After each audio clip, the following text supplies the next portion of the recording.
오늘도 복된 날 주신 하나님께 감사합니다. 이제 다 같이 묵상으로 기도하심으로 2024년도 11월 첫째 주 수요일에 하나님 앞에서 갖겠습니다.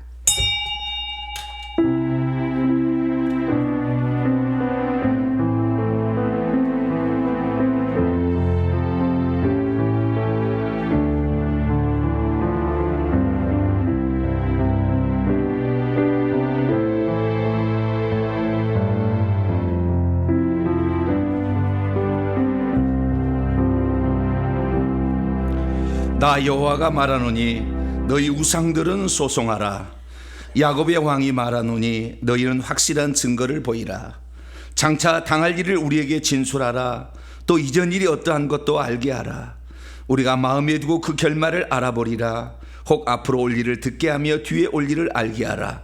그러면 너희가 신들인 줄 우리가 알리라. 또 복을 내리든지 재난을 내리든지 하라. 우리가 함께 보고 놀라리라.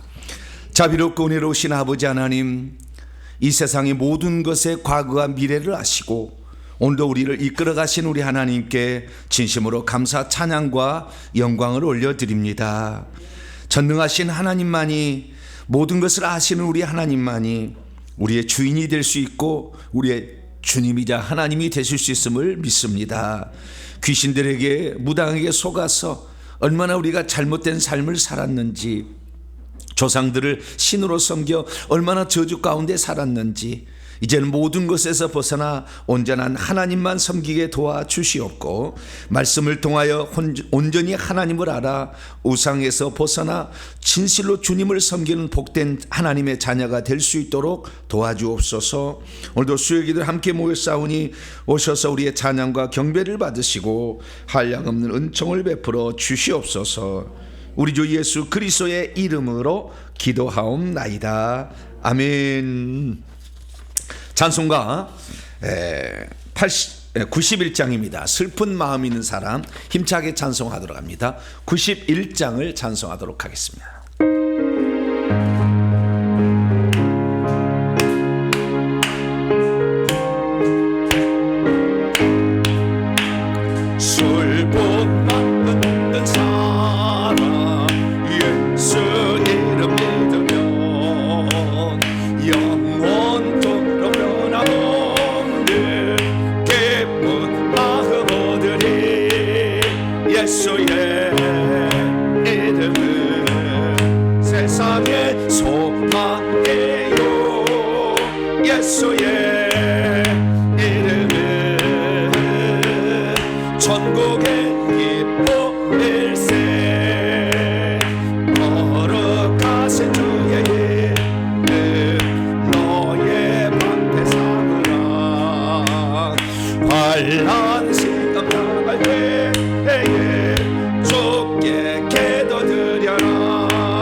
예수의 이름은 세상의 소망이요. 예수의 이름은 전국의 기쁨일세. 존귀한 주의 이름 우리 기쁨 되도다. 주의 품에 안길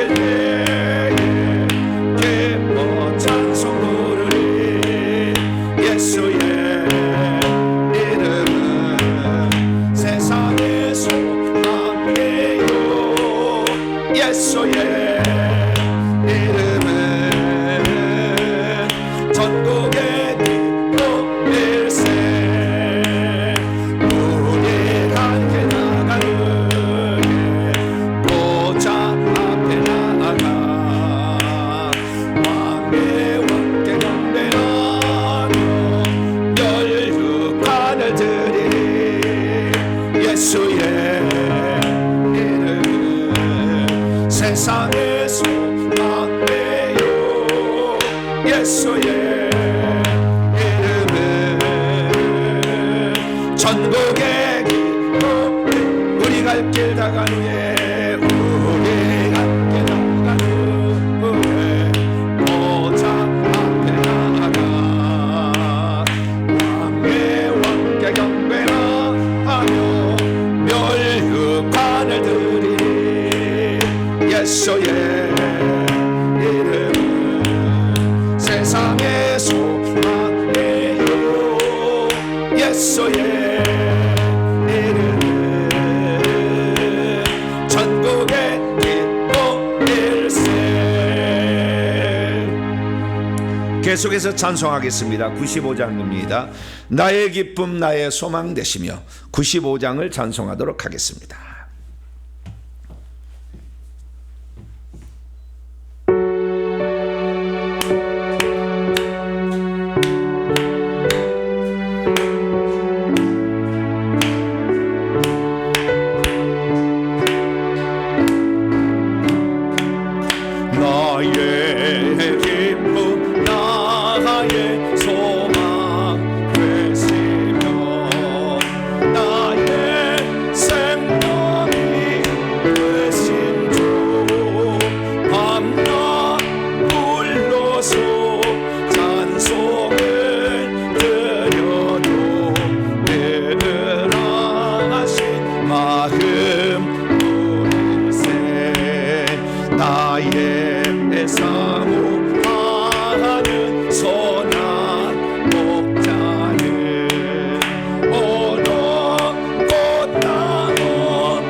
감기가 들어가지고 목소리가 안 나오니까 야, 목소리가 잘 나오는 것도 복이다. 그런 생각이 들어요. 우리는 평소 때 목이 잘 나오니까 상관없는데 말을 전하는 사람은 이 목소리가 이렇게 안 나오는 것도 듣는 사람은 더 답답하시죠? 안 답답해요? 잘 나요. 그래도 목소리가 안 나가지고 저는 그러니까 저는 주일날 이렇게 설교를 이렇게 준비를 하는데 금요일날 막 이렇게 기도를 많이 해버리면 어쩔 때는 잘 안 나올 때도 있거든요. 그래도 하나님 은혜로 항상 회복시켜 주셔가지고 주일날 되면 목소리가 잘 나오는데 가끔가다 이렇게 안 나올 때가 있어요. 그러면 내가 답답해요. 야, 참 듣는 사람도 답답하겠다 이런 생각이 드는데 목소리를 잘 낼 수 있는 것도 참 평소 때 멋보지 못한 그런 은혜인 것 같아요. 오늘 설교 시간에 그래도 좀 나가겠지만 찬송이 조금 답답한 거 있을 거 죄송합니다. 계속해서 찬송 마지막 하나 더 하겠습니다. 151장 만왕의 내 예수께서 내 주께서 151장을 찬송하도록 하겠습니다.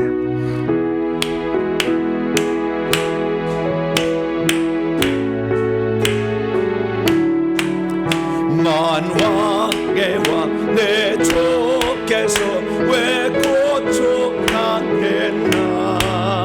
이 벌레 같은 날 위에 그 보혈 흘렸네.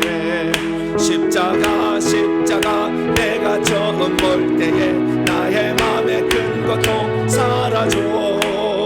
오늘 믿고서 내 눈 밝아왔네. 참 내 기쁨 영원하도다.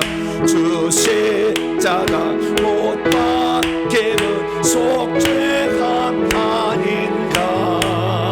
그 구별함과 그 은혜 말할 수 없도다. 십자가 내가 처음 볼 때에 나의 맘에 큰 고통 사라져. 오늘 믿고서 내 눈 밝아왔네. 참 내 기쁨 영원하도다.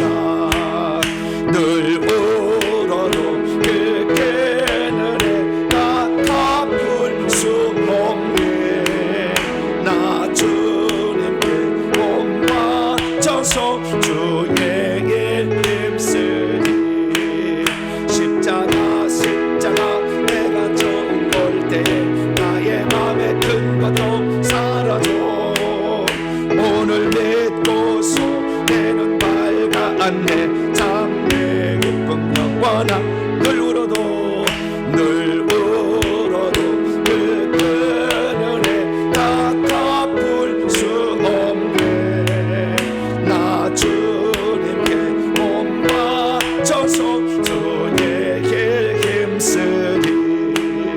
십자가 내가 처음 볼 때에 나의 맘에 큰 고통 사라져. 오늘 믿고서 내 눈 밝아왔네. 참 내 기쁨 영원하도다. 할렐루야. 오늘 믿고서 내 눈 밝았네. 내 기쁨 한량없도다. 우리가 예수님을 안다는 게 너무나 감사한 일이에요. 들어도 처음에는 잘 몰랐죠. 또 생소한 거잖아요. 저는 고등학교 2학년 때 처음 예수를 믿었기 때문에 예수님을 믿기 전과 믿은 후의 차이를 분명하게 알아요. 분명하게 알아. 그러니까 어릴 때부터 믿어온 사람은 그러려니 이렇게 지나가는 것들이 아주 생소하게 저는 다 다가왔으니까. 왜냐하면은 일상생활에서 전혀 접하지 못했던 용어들을 이제 교회에서 듣기 시작하잖아요. 할렐루야, 아멘, 주여, 막 이런 말들을 들으면 처음에는 이상해, 막 소름 돋아요. 또 특히 아버지, 막 그런 소리 들으면은 이상하게 느껴져요. 왜냐하면은 아버지, 하나님이라고 해야지 무슨 아버지야. 처음에는 그래요. 교회를 모르는 사람 그냥 당연히 교회다는 하겠지만, 그러나 저 같은 경우는 처음 나왔기 때문에 하나님의 아버지라고 불려지지 않더라고요. 1년 지나니까 이제 불려지기 시작했어요. 자연스럽게. 그래서 이 교회적 용어가 우리가 평소 때 못 들은 용어고, 특히 이제 가장 특이한 용어가 두 가지가 있어요. 주여 역사하여 주시옵소서. 역사에? 역사책에 나오나? 무슨 역사를 해? 일하여 주시옵소를 역사하여 주시옵소 이렇게 하잖아요. 그게 되게 낯설게 들립니다. 역사해 달라는 말이. 그 다음에 또 하나, 구속하여 주시는 애 감사합니다. 뭐 구속을 했는데 왜 감사해? 한자가 구속이라는 것은 속박한다는 말이 아니고 구해서 하나님 나라에 속하게 한다 그런 말인데, 구속이라는 말 또는 속량이라는 말이 있는데 그런 말이 안 들어보잖아요. 그래서 구속하여 주시는 애 감사합니다. 왜 구속했는데 감사를 해? 힘들다고 해야지. 이제 이런 것이죠. 그래서 교회에 나오게 되면 교회만이 들을 수 있는 독특한 용어들이 있는 거죠. 그래서 저는 제가 이렇게 말씀을 가르치는데, 제가 처음에 교회 나갔을 때 영어를 잘 알지 못했으니까 제가 설교를 할 때 항상 그것을 설명하려고 그래요. 왜냐하면 처음 듣는 사람도 있을 거 아니에요. 그러니까 잘 모르니까. 그런데 하도 하나님께서 저한테 설교할 때를 아주 가장 최고봉이 높은 쪽을 지금 얘기를 하라고 그래가지고, 아마 교회 오래 다닌 사람도 잘 모르는 말이 많을 거예요. 저는 쉽게 설명을 하지만 아주 쉽게 해요. 사실 제 설교는 어려운 설교가 아니에요. 못 알아들어, 영이 좀 못 깨어나서 못할 뿐이지. 그러나 아주 심한 설교를 해버린다고요. 아주 심한 설교를 해버리기 때문에 깜짝 놀라는 거예요, 사람들이. 그건 뭐냐? 이게 하나님을 알아야 되는 거죠. 할렐루야. 하나님을 아는데 하나님이 가장 영광과 존귀를 받으셔야 하려면 우상하고 구별을 잘 할 줄 알아야 돼요. 그리고 우리가 조상을 섬기는 거, 부처불교를 섬기는 거, 무당 점쟁이를 섬기는 거에서 하나님을 섬기는 것은 어떤 차이가 있는가, 이걸 알아야 제대로 하나님을 섬길 수가 있습니다. 할렐루야. 네, 그래서 제가 요즘에 새벽에 신론이라는 강의를 통해서 하나님을 제대로 섬기려면 하나님을 제대로 알자, 이렇게 가고 있어요. 그래서 우리가 하나님을 알아야 되는데 하나님을 우리나라가 참 늦게 알았어요. 왜냐하면 1885년에 선교가 돼서 알았으니까. 그전에는 몰랐다는 거 아니에요. 세종대왕이 훈민정음을 창제한 것이 1443년이에요. 그리고 3년 뒤에 1446년에 반포하셨어요. 그럼 세종대왕이 하나님 알았을까요? 몰랐을까요? 그럼 세종대왕 천국 갔을까요? 안 갔을까요? 네? 몰라요 해야 돼요. 몰라요. 네, 몰라 해야 돼. 왜냐하면 들을 수 있는 기회가 없었잖아. 그거는. 네, 우리는 듣고도 안 믿을 수 있으니까. 우리 시대는 예수 안 믿으면 다 지옥에 그냥 바로 떨어지겠지만 세종대왕이 지옥에 갔는지 안 갔는지 모르는 거예요. 왜냐하면 복음이 안 들어왔잖아. 우리나라는. 네, 복음이 안 들어왔는데 하나님이 그냥 일방적으로, 하나님이 일방적으로 불공평하게 하신 분은 아닙니다. 네, 그래서 그들에 대한 다른 어떤 정책이 있을 거예요. 정책이 있으면 그렇게 보면 되는 것이고, 모른다 해야 돼요. 예. 그러나 중요한 것은 예수 그리스도를 믿는 지금이 우리가 어떠냐, 이런 건데요. 하나님을 가장 잘 믿는다는 국가가 미국이었어요. 미국. 예. 거기는 기독교, 그러니까 그 로마 천주교하고 그 다음에 영국 성공회 막 이런 게 막 싸웠어요. 그래서 신앙의 자유를 찾아 1776년에 미국을 나라를 세웠거든요. 계속 인도양을 건너가지고 이 지금에 하면 오른쪽이죠, 뭐 뉴욕 이쪽에 있는 맨하탄 이쪽에 있는 이쪽에 인도양 그 바로 옆에 여기다가 다, 그래서 스페인도 오고요, 뭐 독일도 오고 막 왔어요. 여러 나라들이 와가지고 자기의 부속 국가를 만들었어요. 왜냐하면 인디언이 살고 있었으니까. 그래서 막 이렇게 지배해가 결국에 나라를, 하나님을 우리는 잘 믿는 나라를 하자. 그런데 이 종교가 다 달랐잖아요. 종교가. 왜냐하면은 이게 뭐 천주교도 들어오고 개신교도 여러 루터교도 들어오고 뭐 여러 종류가 들어온 거예요. 여러 종류가 들어와서 모라비안 교도도 들어오고 다 들어왔기 때문에 이 미국에서 종교의 자유라는 것은 모든 종교를 인정해 준다는 거예요. 왜? 거기는 기독교만 들어왔으니까. 그런데 종파가 다르다는 거예요. 그래서 종교의 자유가 있다는 것은, 미국인 종교의 자유가 있다는 것은 자기의 교파대로 잘 믿는다는 거예요. 미국에서는 그런 거예요. 그래서 그들이 결국에 우리는 다 하나님을 믿으니까 하나님의 나라를 세우자서 세워가지고 하나님의 나라를 세우니까 얼마나 복을 줬겠어요. 그래서 세계 최고의 국가가 됐다고요. 지금도요, 미국에서 이 중국을 때리려면은요, 그 초음속 그 뭐 이렇게 세문한 거 있는데요, 중국은 개발할 수가 없는 아주 어마어마한 게 있어요. 30분이면 끝내버려요. 그렇기 때문에 아무도 건드릴 수 없어요, 미국을. 지금 그 정도로 강력한 나라가 됐는데 이 나라가 무너지고 있단 말이죠. 무너지고 있다. 그건 단 하나, 이 성소수자, 이 성차별 한다는 것에서 이거 인정한 거예요. 성소수자를 존중해 주자. 이걸로 시작해 가지고 결국에 동성애법 인정해주고 결국에 지금은 다 성을 자기가 결정할 수 있는 권한을 줘버렸어요. 그래서 오늘 목욕탕에 들어갔는데 나는 여자인가 봐. 그리고는 다음날 여자 목욕탕에 들어가, 남자가. 그럼 돼요, 안 돼요? 미국은 그래요. 그래서 왜 들어왔냐? 저는 여자예요. 당신 어떻게 남자인데 여자로 들어왔? 아니 내가 여자라니까요. 만약에 그런데 그것을 제지했다 그러면 고발하면 바로 목욕탕 주인이 잡혀가요. 그런 나라에서 살고 싶어요? 네. 그런데 지금 OECD 국가 가운데, 세계 최고로 잘 사는 국가 가운데 대한민국만 성차별법, 요거 성소수자법이 제정이 안 됐어요. 다 통과돼 버렸다 그 말이에요. 말도 안 되는 세상에 지금 사는 거 있는 거예요. 그래서 우리나라가 이 마지막에 우리나라를 하나님이 어여삐 여긴 것은 이 하나님께서 창조하신 남자와 여자를 창조하셨다잖아요. 네? 그런데 이 법정에서 얼마나 웃기냐면은 남자입니까 여자에게 물어보면 성차별법이 걸려요. 당신 남자, 내가 오늘 남자일 수도 있고 여자일 수도 있잖아요. 의지가 자기에게 있으니까. 당신 남자입니까? 그렇게 하면 큰일 나는 거예요. 네. 그래서 이런 세상이 지금 다른 나라에서 펼쳐지고 있는 거예요. 그래서 우리는 이걸 지금 막아내야 되는 거예요. 그래서 여러분들은 좌우지간 이런 성차별법, 성소수자법 만드는 거 포괄적이라는 말이 들어가면 문제예요.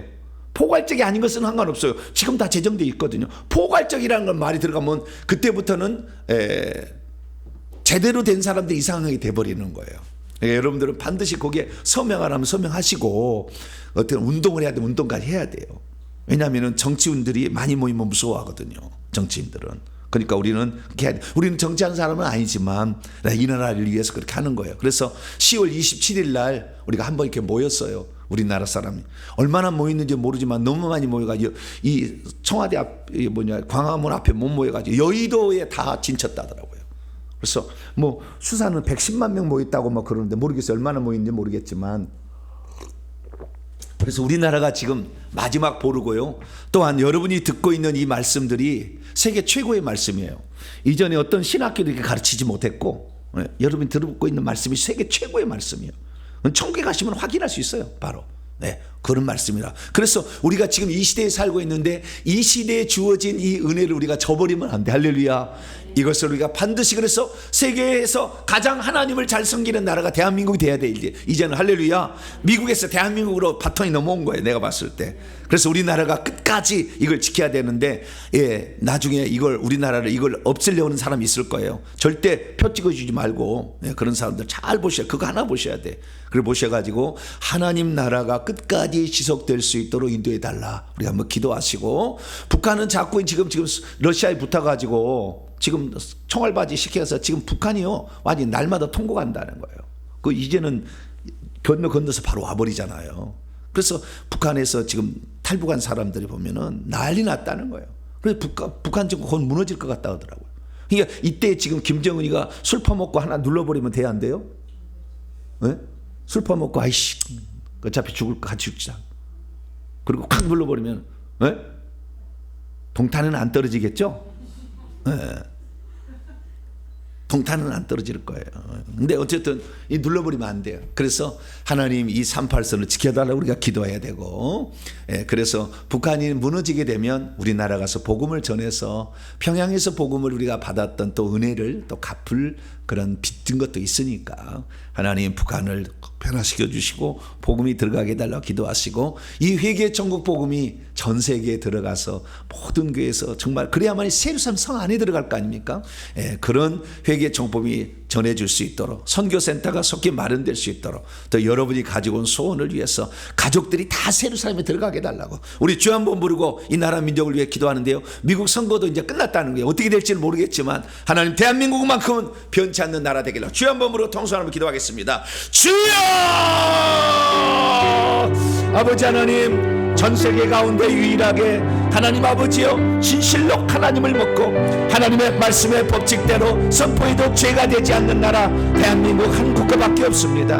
하나님, 수많은 나라 중에서 우리나라를 이렇게 마지막에 살아나셔서 아버지 욕단 민족으로서 아버지 마지막에 숨겨놓은 하나님의 백성으로서 이 온 세계에 복음을 전하라고 대한민국을 살려주시고 대한민국을 잘 살게 하시고 아버지 하나님 2차 세계대전 후에 가장 잘 사는 나라로 대한민국을 만들어 주었습니다. 아버지, 그 나라가 이제 대한민국이 오니 이 대한민국과 은혜를 갚을 수 있도록 많은 나라의 복음을 전해서 다른 사람도 천국 들어갈 수 있도록 아버지 인도하는 국가가 되기를 소망합니다. 자유 대한민국을 지켜주셔서 공산주의가 이 나라에 판을 치지 말게 하시고 아버지 오직 자유민주주의 국가가 끝까지 지켜질 수 있도록 도와주시옵고, 아버지 북한이 오판하여서 거기나 핵미사일이나 아버지 여러 미사일들을 발사하여서 대한민국이 초토화되는 이 불상사가 일어나지 않도록 하나님의 대한민국 영광을 지켜주옵소서. 하늘을 지켜주시옵소서. 김정은이를 보호하여 주시고 아버지 김정은이가 함부로 오판하지 않도록 도와주시고 김정은이가 회개해서 예수 믿고 천국 갈 수 있도록 하나님 은총을 베풀어 주옵소서. 아버지는 이 대한민국을 아버지 하나님 굽어 살펴 주시옵소서. 아버지 복음의 이 놀라운 능력들이 선포되며 아버지 말세지만에 아버지 적 그리스도에 대항해서 한 국가로 살아서 아버지 다니엘이 아버지 하며 그 신상에 절하지 않았던 아버지의 사자굴에 빠진다 할지라도 오직 하나님께만 기도하였던 사드락 메삭 아벳느고와 더불어 아버지 신앙의 지혜를 지켰던 아버지 그런 민족답게 아버지 우리도 그럴 수 있도록 하나님 은총을 베풀어 주옵소서. 아버지 하나님, 대한민국의 사람들이 예수 믿고 천국 가되 회개치 않고는 아버지 청구할 수 없다는 걸 알고 아버지 회개하기를 원합니다. 회개를 통해서 아버지 자기 자신을 돌아보며 저주를 끝내고 아버지 자기 자식이 예수 안 믿는 거 스스로 부모님의 하나님을 믿을 수 있도록 역사하여 주옵소서. 아버지 솔로몬이 그 아비의 하나님 아버지 다윗의 하나님을 믿었던 것처럼 우리도 아버지 하나님, 우리가 아버지 보여줄 참다운 신앙의 모습을 우리 자식들이 알고 아버지의 신앙의 아버지 모범을 따라올 수 있도록 역사하여 주옵소서. 우리 가족 구성을 한 사람들 아버지 성밖이나 아버지 더 바깥 어두운 쪽이나 불못에 떨어지지 않게 도와주시고 다 예루살렘 성에 들어가서 아버지 살아갈 수 있도록 하나님 은총을 베풀어 주옵소서. 주 예수 그리스도를 알아야 되는데 아버지 오늘 수많은 사람들이 믿는 하나님들이 아버지 이렇게 다릅니다. 하나님 아버지 온전히 성경 66권에 기록된 그 말씀대로 믿을 수 있도록 도와주시어서 믿음 가진 자들이 다 아버지 성 밖에 가지 아니하고 아버지 성 안에 들어갈 수 있도록 은총을 베풀어 주시옵소서. 대한민국의 아버지 동탄 명성교회를 기억하시고 이렇게 회개와 정복을 위해 전하는 교회들을 기억하셔서 아버지 이 땅에서 아버지 사명을 잘 완수할 수 있도록 아버지 새 훈련센터도 도와여 주셔서 아버지 하나님이여 지방에서 올라온 분들도 마음껏 와서 기도하고 하나님을 알고 하나님을 경험하고 아버지 악한 영으로부터 자유함을 얻을 수 있도록 역사하여 주시길 원합니다. 우리는 다만 이 시대 가운데 하나님이 기뻐하는 삶이 아버지 살아가는 것이 소원이오니 아버지 그 일을 이룰 수 있도록 도와주시고 말씀에 감춘 비밀한 것들을 아버지 저희들에게 가르쳐 주시어서 우리가 이 놀라운 은혜를 온전히 받아 누릴 수 있도록 아버지 도와주시고 함께하여 주옵소서. 자비롭고 은혜로우신 아버지여, 오늘도 우리를 사랑하시고 우리를 이끌어 주신 하나님 진심으로 감사를 드립니다. 날마다 말씀에 감춘 비밀한 것을 온전히 깨달아 하나님 아닌 것들은 철회하게 하시고 온전히 하나님만 믿어서 하나님 한 분 계시는 천국에 들어갈 수 있도록 역사하여 주옵소서. 오늘도 믿음을 더하여 주시고 우리의 갈 길을 인도하여 주시고 우리를 새롭게 하여 주시어서 주의 나라에 합당한 자로서 오늘도 살아갈 수 있도록 아버지 도와주시옵소서. 오늘도 모인 우리 사랑하는 성도들에게 아버지 성령의 지혜와 권능을 다하여 주시어서 하나님을 알고 하나님을 진실로 섬길 수 있도록 인도하여 주시길 원합니다. 하나님 도와주옵소서. 우리가 주님을 사모합니다. 아버지 오셔서 우리를 다스려 주시고 우리를 이끌어 주시어서 온전히 아버지 하나님을 아는 복된 시간이 될 수 있도록 역사해 주시옵소서. 아버지 붙잡아 주시고 우리를 새롭게 하여 주옵소서. 감사합니다. 오늘도 말씀하여 주시고 저희들을 갈 길을 인도하여 주시옵소서. 예수님의 이름으로 기도하옵나이다. 아멘. 자, 오늘 우리에게 주시는 하나님 말씀 마태복음 2장입니다. 자, 마태복음 2장 1절부터 마태복음 2장 1절부터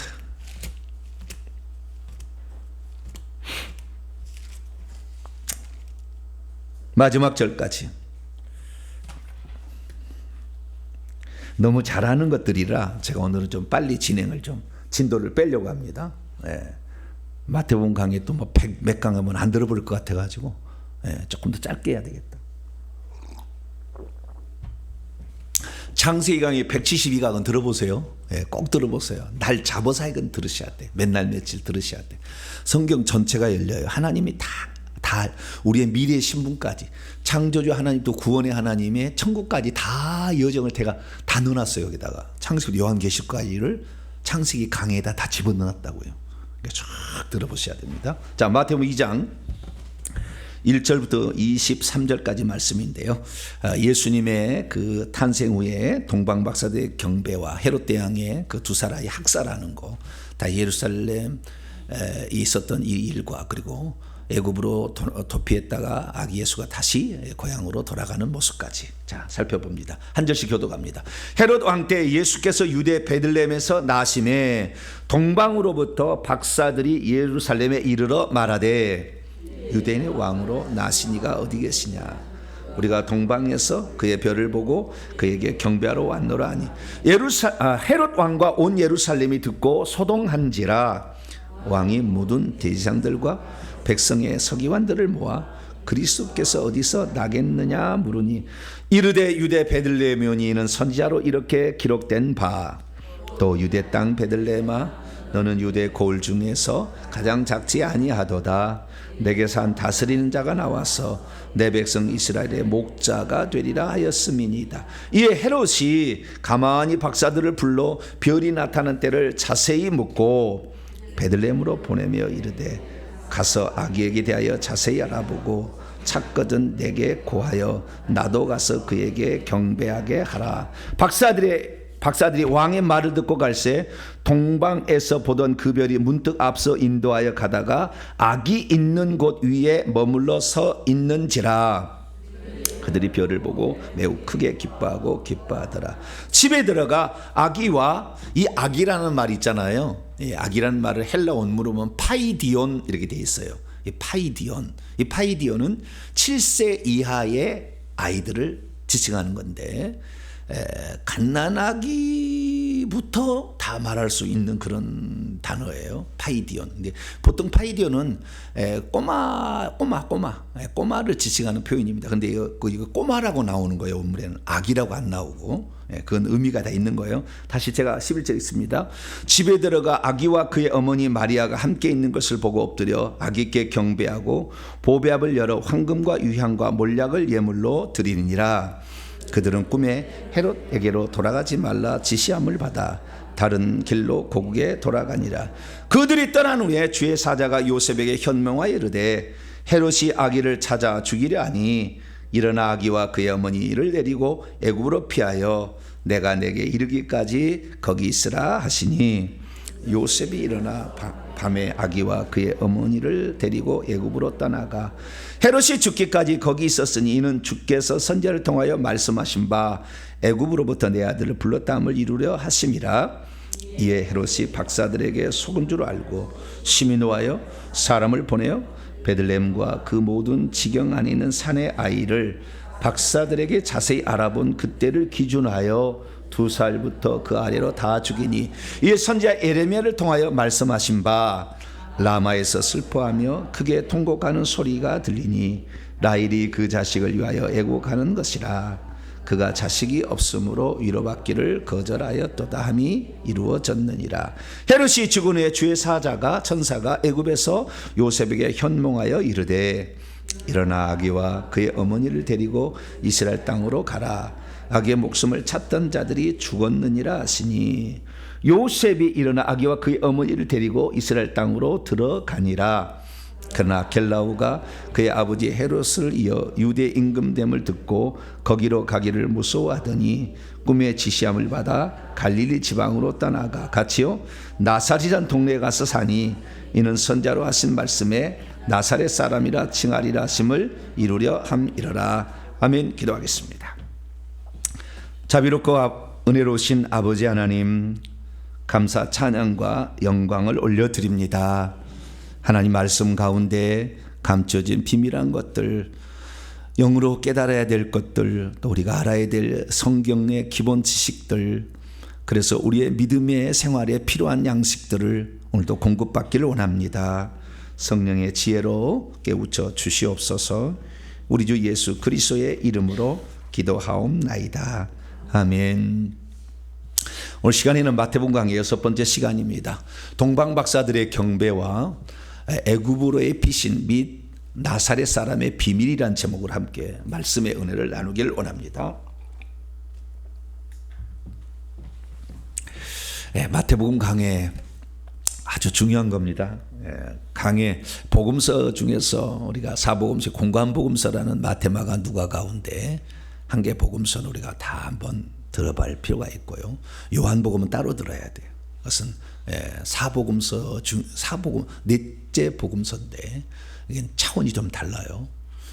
그래서 요한복음은 따로 들어야 되니까 요한복음 반드시 들으시고 마태, 마가, 누가 들어야 되는데 마태복음은 구약과 신약을 연결해 주는 다리 역할을 해줘요. 그렇기 때문에 제가 마태, 마가, 누가 가운데서 마태복음을 하는 게 좋겠다 생각해서 마태복음을 다시 강의하게 됐습니다. 마태복음 강의는 2011년에 제가 한 적이 있어요. 2011년에 한 적이 있는데 2024년이니까 13년 전에 한 적이 있죠.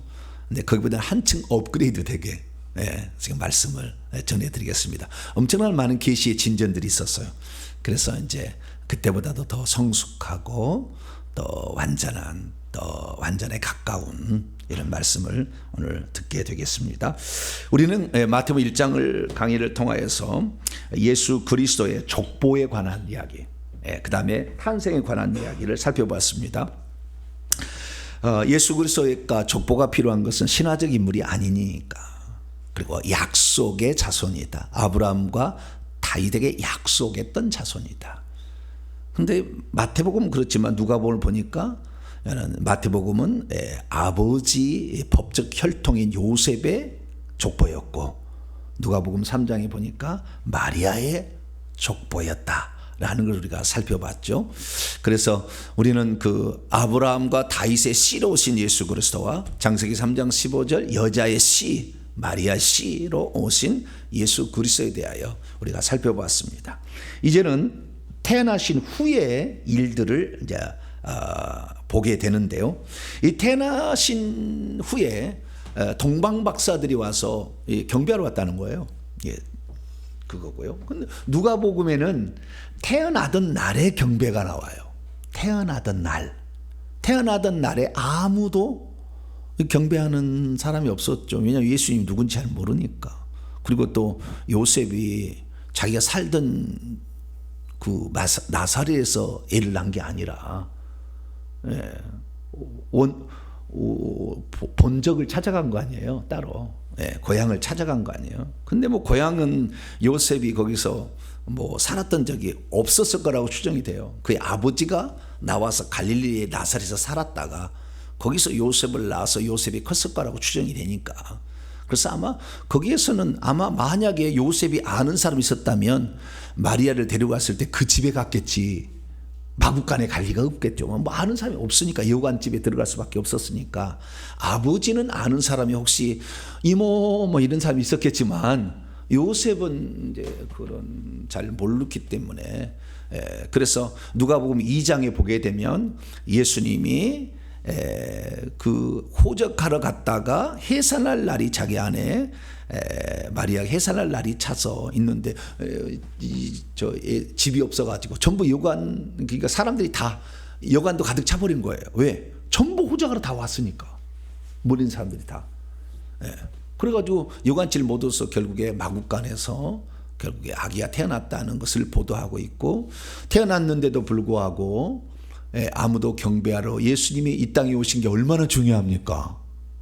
구약이 그거 예언한 건데 아무도 축하해 준 사람이 있으니까 강제로 하나님이 천사를 보낸 거 아니에요. 누가 이 밤에 깨어있나. 자, 살펴봤더니 베들레헴의 목자들이 양떼를 치고 있었다. 한겨울이었을까요? 아니었을까요? 그때가? 우리 찬송하는 한 추운 겨울밤 주 탄생하신, 그럼 노래하잖아요. 겨울이 아니에요? 겨울이에요? 찬송가는 겨울이겠지. 그러나 겨울이 아니죠. 겨울이 양떼를 밤에 치고 있었다니까 풀이 있는 시절이겠죠. 그리고 추워서 겨울에 그렇게 살겠어요? 겨울이 아니지.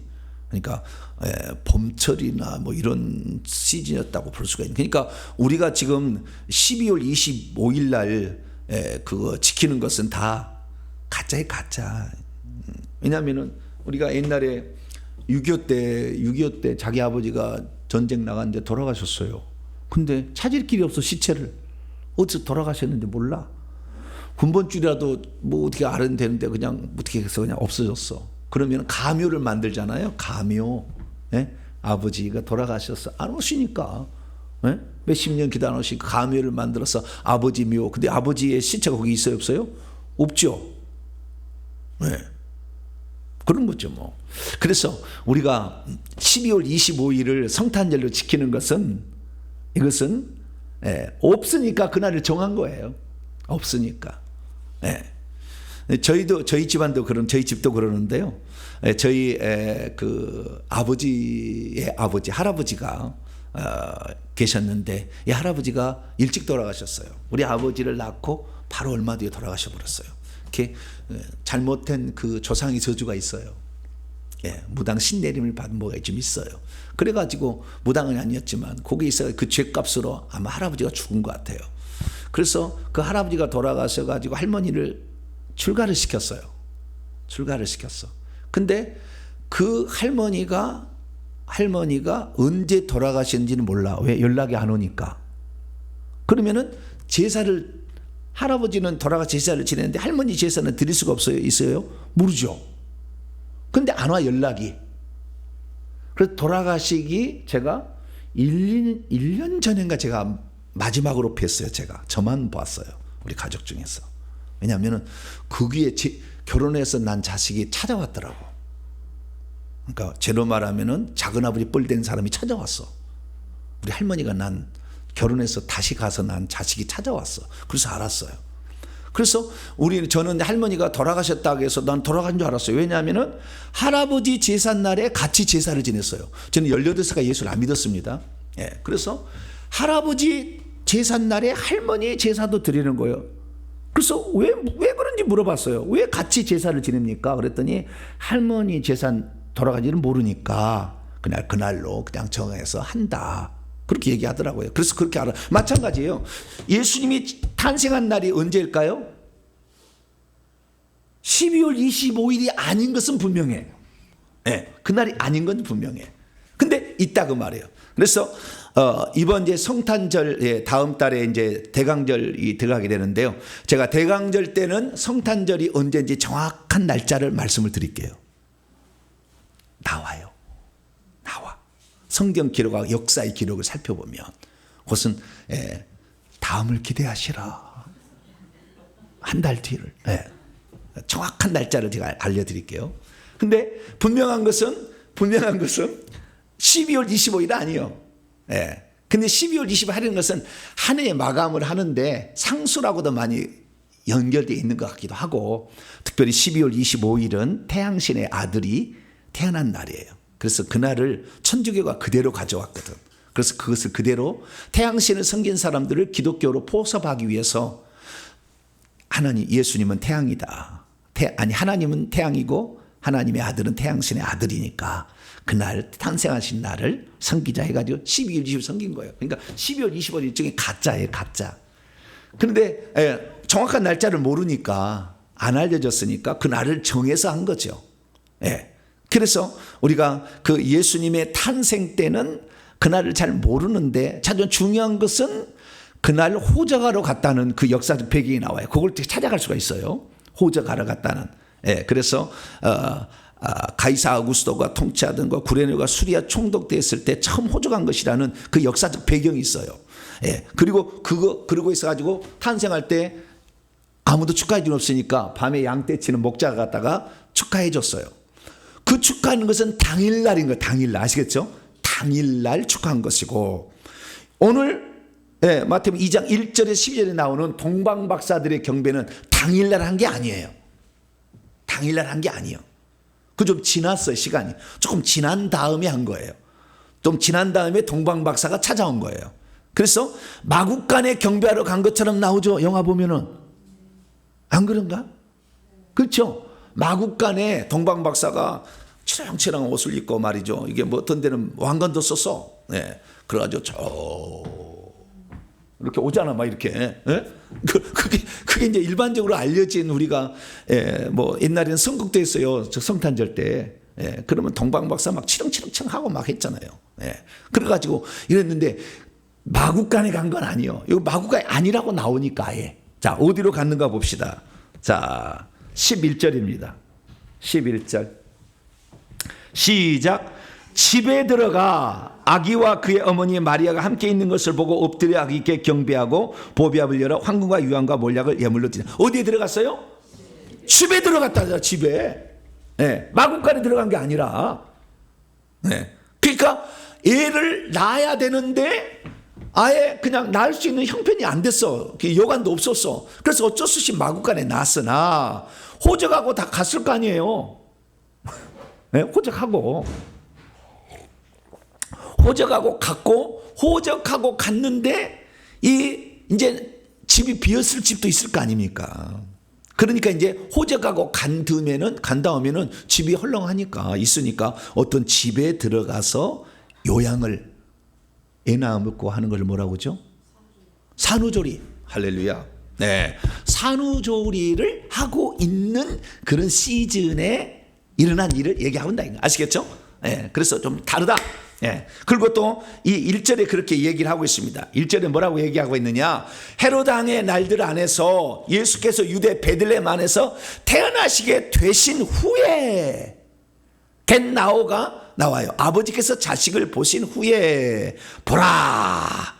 후에요. 좀 시간이 지났다는 거예요. 후에 보라. 동쪽들 해 돋는 곳 아나톨레로부터 천문역학자들이 박사들이 마고이예요. 마고스의 복수형이죠. 마고이들이 예루살렘 안으로 당도하였다. 그리고 그들이 말하고 있었다라고 얘기를 하죠. 그래서 이 성경에 보게 되면 결국에 이 예수님의 탄생 날에 있었던 사건이 아니라 좀 지난 후에 있었던 사건이다라는 것을 알 수가 있습니다.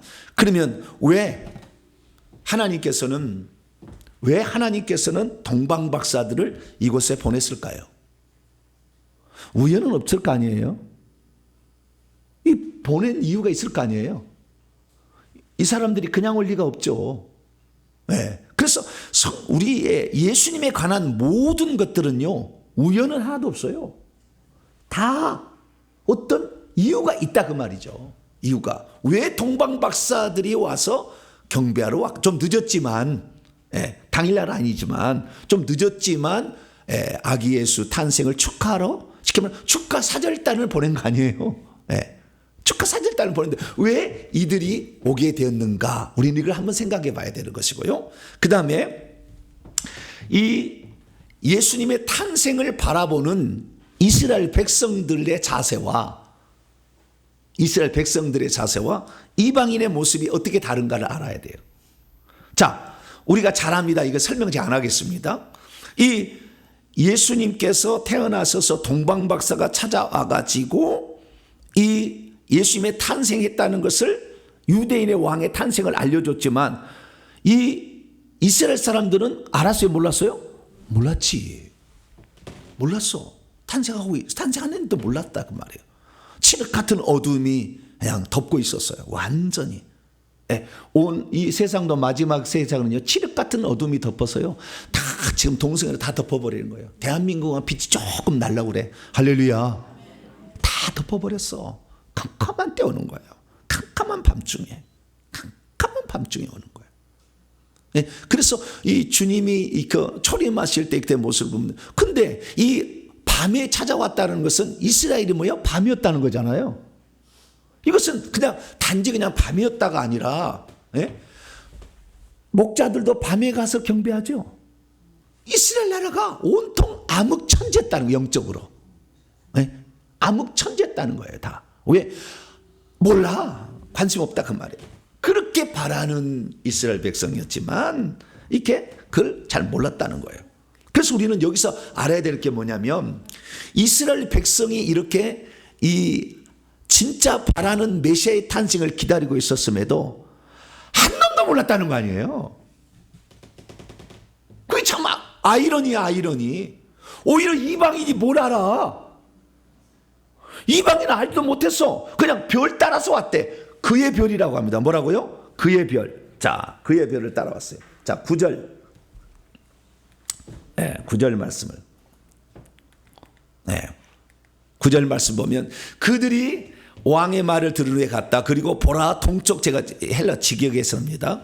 동쪽에 안에서 그들이 보았던 그 별이 그들의 앞서가고 있었다. 그 별이 간 후에 어린아이가 있었다고 있었다. 그의 별을 찾아서, 자 2절 말씀 먼저 봐야 되는데요. 2절 그의 별이 나오니까 그의 별을 봅시다. 유대인의 왕으로 나아지신 이가 어디 있습니까? 왜냐하면 우리가 동방 아나톨레 안에서 그의 별을 보았기 때문입니다. 그리고 그분에게 경배하러 왔기 때문입니다. 그의 별이라고 얘기하고 있어요. 그러니까 예수님의 탄생을 알리는 분명했던 별이 있었다는 거예요. 그래서 이들은 뭘 연구하는 사람들이었다? 별을 연구하는 사람이었다 라는 걸 알 수 있어요. 그래서 이 박사라는 말은 마고스라는 말인데요, 이 마고스라는 것은 별을 전문적으로 연구하는 학자들이에요. 별을 전문적으로 연구하는. 이게 별들의 움직임을 통해서 인간의 생사화목을 점을 치는 점성술가들인 거죠, 일종의. 좋게 말하면 천문 역학자들이었고, 나쁘게 말하면 점성술가들이요. 점을 치는 자들이요, 쉽게 말해서. 그런데 우리 성경에는 박사들이라고, 닥터가 아니에요, 닥터가. 닥터가 아니고 천문 점성 역학자들이다, 이렇게 말할 수가 있어요. 그래서 우리가 이걸 알 수 있는 건 뭐냐면, 예수님의 탄생을 알려주는 어떤 별이 있었다는 거잖아요. 그 별이 뭐냐에 대해서 다양한 사람들의 의견이 있습니다. 다양한 의견이 있으나 분명한 것은 그 별의 안내를 따라왔는데, 그 별이라는 것이요, 여러분, 별이라는 것이 우연히 생긴 별이 있나요, 혹시? 지금도 우연히 어떻게 별이 생긴 게 있나요? 그런 별은 없어요. 헨리의 성이라고 있어요. 무슨 성이요? 헨리의 성이라고 있어요. 헨리의 성은 그 마음대로 헨리의 성에 이게 이렇게 도는데, 헨리의 성도 도는데 마음대로 돌까요? 그들도 일정한 규칙을 따라 돌까요? 어떻게 하셨어요? 네. 수금주와 목도 천의 명도 이 태양을 주위로 돌잖아요, 이렇게. 근데 헨리의 성은 태양을 주위로 안 돌아. 그런데도 그들도 주기도 있는데요, 그들의 주기도 정확하답니다. 그렇지? 지 마음대로 막 돌질 않는다는 거예요. 그러니까 이 별이 오긴 왔는데, 이 별도 수금주와 목토 천의 명 같은 이러한 별들의 하나였을 건데, 일종의 헨리의 성이었을 거라고 추정이 될 수도 있어요, 별들이. 그런데 그 별들도 결코 우연은 존재하지 않아요. 왜냐하면 그 주기가 일정하게 지구에 왔다가 헨리의 성도 가는 거지, 그냥 가는 게 아니에요.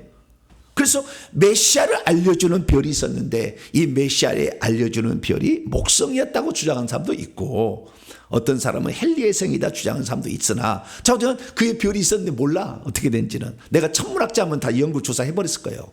그때 무슨 별이 헨리의 성이 왔나. 근데 정확히 그 날짜를 모르니까 이것도 잘 못 찾아내겠지만, 저 같은 경우는 만약에 내가 천문학자였다면 이거 찾아서 발표했을겠지, 내가. 근데 저는 천문학자가 아니어서 잘 몰라요. 그러나 분명한 것은 어떤 별이 있었는데, 이 별은 뭐냐?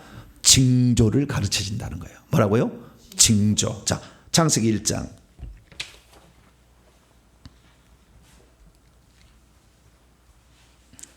창세기 1장 11절입니다. 창세기 1장 11절. 읽습니다. 11절이 아니라 14절, 죄송합니다. 14절 시작.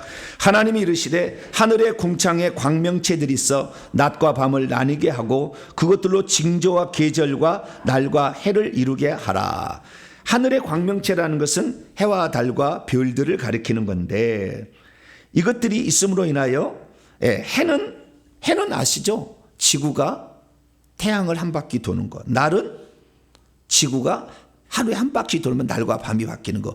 계절은 지구가 공전하는데 23.5도 기울어져 가지고 돌게 되므로 계절이 생기고, 징조는 뭐예요? 이게 사인인 거죠, 표적. 그래서 이게 뭐냐? 징조가 바로 일식과 월식이에요. 뭐라고요? 일식과 월식. 일식과 월식은 뭔만 말합니까? 해하고 달만 말할 때 일식과 월식이에요. 일식과 월식. 예수님이 돌아가셨을 때 유대 땅에 뭐가 나타났어요? 일식이 나타났어요. 12시부터 오후 3시까지 3시간 동안 캄캄한 어둠이 왔잖아요. 그게 뭐냐?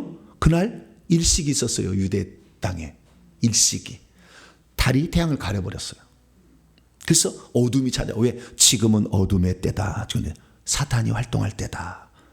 인자가 스스로 자기 목숨을 내놓는 거죠. 이 어둠은 이길 수 없으나 내놓은 거죠. 그런데 별에 대한 징조가 있는 거죠. 그래서 해달 별들이 징조를 만든다는 것이 이 예수님이 돌아가실 때도 일식이 일어났던 것처럼 마지막 때에도 예수님이 재림할 때는 이제 그 징조가 다 흐트러져서 깨져버려요. 예. 그래서 이 마지막 때는 막 별들이 이상하고 달들이 이상, 들들이 떨어진다고 그랬어. 예, 대풍이 막 떨어진다. 요한계시록 6장에 보면 나와요. 마태복음 24장에 보면 해와 달과 별들이 이상이 생긴다고 했어요. 막 달이 막 피처럼 막 변하고 해가 막 너무 뜨거워서 사람을 태워 죽이고 그 이상이 생기는 거예요. 그래서 요때 되면 이제 주님 오실 때 왜 더 이상 이제는 이것들을 안에서 질서대로 살 수 없는 나라가 됐다라는 거잖아요. 그래서 별은 어떤 징조를 보여주는 건데 그것이 메시아의 탄생인데 별만 전문적으로 연구하는 이 천문학자들이 찾아온 거죠. 그런데 그들이 알고 있는 사실은 뭡니까? 그 별이 어떠한 유대인의 왕이라고 얘기를 해버려. 아예. 야, 2장 2절 보니까 유대인의 왕으로 태어나신 이가 어딨냐. 그 유대인의 왕에 대한 그들의 생각이 있었다는 거잖아요. 그럼 어떻게 유대인의 왕으로 있었을까? 자, 민수기 23장을 열어봐요. 이들도 뭔가는 좀 알고 있었던 거죠. 뭔가를 알고 있었다는 거죠. 민수기 23장. 민수기 23장 한 장 더 넘어 24장. 민수기 24장 17절을 봅시다. 17절. 모세 오경에 대한 그들도 어떤 정보를 가지고 있었던 것 같아요. 자, 민수기 24장 17절 봅시다. 시작. 내가 그를 보아도 이때 일이 아니며 내가 그를 바라보아도 가까운 일이 아니로다. 한 별이 야곱에게서 나오며 한 규가 이스라엘에게서 일어나서 모압을 이쪽에서 저쪽까지 쳐서 무찌르고 또 셋의 자식들을 다 멸하리로다. 이게 발람 선지자가 예언하는 것인데 한 별이 이스라엘에게서 나오는데 한 규가 왕이 탄생한다는, 이스라엘에 한 왕이 탄생한다. 이런 대한 정보를 알고 있었을 가능성이 있어요. 여기를 알았다는 게 아니라 이 말씀에 근거하여 그들도 알았을 가능성이. 그럼 어떻게 알았을 거냐? 많은 사람이 이때 바벨론이나 페르시아 쪽, 동쪽에서 해돋는 쪽에서 왔다고 했잖아요. 이스라엘의 해돋는 쪽은 바벨론, 페르시아예요. 바벨론과 페르시아 쪽에서 온 거예요. 그런데 역사적으로 가장 점성술이 뛰어난 나라가 페르시아였어요. 역사적으로 아주 최첨단을 날렸어요. 그 나라는. 그래서 페르시아에서 온 바사라고 성경에 나오죠. 페르시아에서 온 점성술사일 가능성이 매우 높아요. 지금까지 모든 천문학의 기술은 페르시아에서 왔어요. 그래서 별을 연구하는 데는 타의 추종을 불허해. 이 페르시아 나라가. 그래서 페르시아에서 왔을 텐데 페르시아에서 그는 페르시아는 어떤 나라냐? 이스라엘 민족이 바벨론이라는 나라에 망해가지고 포로로 잡혀갔어요. 포로로 잡혀갔다가 바벨론이라는 나라를 메대와 페르시아가 멸망을 시켜 페르시아에 고레스라는 왕이 있었잖아요. 고레스라는 왕인데 고레스는 천국에 있어요. 아주 보좌자리도 있어요. 엄청난 사람이에요. 그 사람이 이사야 예언의 말씀을 듣고 수백 년 후에 이렇게 나와서 이스라엘을 해방할 줄 알았는데 당신이라고 누가 알려줬어요. 그래서 고레스가 그걸 믿고 하나님 믿어서 천국 갔다니까요. 그런데 그것은 천국에 가시면 확인인데 이것은 성경이 나왔긴 나왔는데 천국 갔다는 말까지는 안 나와. 그러나 그건 나와요. 근데 어쨌든 이 페르시아에 고레스라는 사람이 있는데 고레스가 그래가지고 자기 길을 예언하는 이사야서에 나와. 이사야 강의 들어보세요. 그래서 이 이사야 예언을 듣고 깜짝 놀라. 200년 뒤에 되어질 일을 알아. 하나님이 알고 다 이름까지 고레스까지 이름을 다 정해놓은 걸 깜짝 놀래버려요. 그래가지고 하나님을 믿게 됩니다. 그래서 하나님 믿게 돼가지고 이스라엘 민족은 포로로 귀환 허락한다. 명령을 때려버렸어. 그래가지고 이스라엘 민족이 귀환을 하게 돼요. 페르시아 때에. 그래서 그 페르시아 나라가 고레스가 하나님을 믿어가지고 이스라엘 나라의 경전을 아마 입수해서 읽었을 가능성도 많고 아니면은 그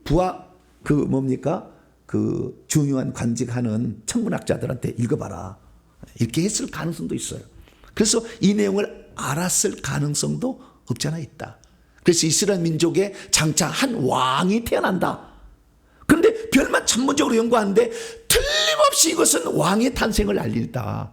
라는 것을 알게 되었을 때 이 학자들은 산을 넘고 물을 건너서 몇 날 며칠을 밤에만 이동했을 거 아니에요. 낮에는 별이 안 보이니까. 예, 그 위험한 사막을 건너서, 예, 그 위험한 사막을 건너서 그렇게 이 별만 보고 찾아왔던 거예요. 대단한 사람들이요. 박수 한번 쳐줘야 돼. 박수 한번 쳐줘. 응? 야, 그거 안 해도, 안 해도 별일 없을 텐데. 왜냐하면은 자신들을 학문한 사람들은요, 학문한 사람들의 원래 자기의 그 본질 있잖아요. 그걸 찾았어야 돼. 학문한 사람 이렇게도 그래.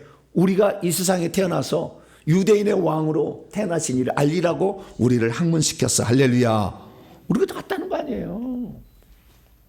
그래가지고 갔는데 이 사람들은 정보는 이스라엘에서 왕이 태어난다는 것은 알았지만 그것이 별이 알려준다는 정보까지는 알고 있었지만 어디에서 태어난다는 걸 알았어요? 몰랐어요? 몰랐지. 어디서 태어난다는까지 몰랐어. 왜냐하면 어디서 태어난다는 것은 미가서 5장 2절에 BC 730년경에 알려져. 그로부터 300년 전에 일은 몰라. 이 사람들은 모르는 그런 정보가 없었던 거예요. 그래서 어디서 태어난지를 모르지만 자우장 유대인 왕으로 태어났는데 왕이 태어난 것은 당연히 왕궁이라고 생각했죠. 그래서 예루살렘으로 갑니다. 그래서 헤롯 대왕한테 찾아가서 유대인의 왕으로 태어나신 이가 어디 있습니까? 물어봤어요.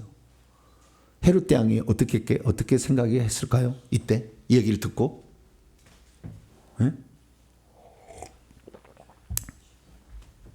당황했다. 소동했다고 말해요. 뒤집어졌다 이거예요. 왜 뒤집어졌느냐? 이때 헤롯 왕을 딱 이렇게 조사를 해보면은요, 이 헤롯 왕은 BC 몇 년에 태어나시냐면은 73년에 태어나요. 몇 년이요? BC 73년에 태어났어. 그래서 BC 4년에 죽어요. BC 4년에 죽어요. 그러면 이 죽던 해 예수님이 태어납니다. 뭐라고요? 헤롯 왕이 죽던 해 예수님이 태어나. BC 4년에 예수님이 태어난 거예요. 그러니까 지금 나이는 70세가 된 거예요. 자기 자식들이 나이가 많아. 50세, 60세 가까이 됐어. 네. 근데 지금 유대인의 왕으로 태어난 자기 자식들이 많이 있는데 유대인 왕으로 또 태어난다는 것은 내가 구테타를 당해서 죽는다는 건가? 얼마나 불안하겠어요. 이거 없애야 돼. 씨를 말려야 되겠다 생각을 하겠어요? 안 하겠어요? 씨를 말려야겠다는 생각을 하겠죠. 그래서 그래도 흥분을 가라앉혀. 흥분을 가라앉히고 뭐라고 하느냐. 네. 자, 왕이 4절입니다. 흥분을 가라앉히고 4절에 뭐라고 하냐면은 왕이 모든 대제사장들과 자기도 잘 모르니까 백성의 서기관들, 이렇게 성경 전문가들을 불러다가 과연 그리스도가 어디서 태어나겠는지 한번 물어봤어요. 물어봤더니 이 서기관들이 성경을 다 찾아보고 알았겠죠. 뭐 찾아볼 수가 없어요. 바로 답을 했겠죠. 유대 베들레헴입니다. 왜냐하면 선자를 통해 이미 이것이 기록된 채 있는데 유대 땅 너 유대 땅 베들레헴아 유다의 집권자들 중에서 가장 작지 않은데 왜냐하면 너에게서부터 한 다스리고 있는 자가 장차 나올 것이다 라고 예언되어 있습니다. 미가서 5장 2절 BC 730년경의 예언을 들려주는 거예요. 그러니까 얼마나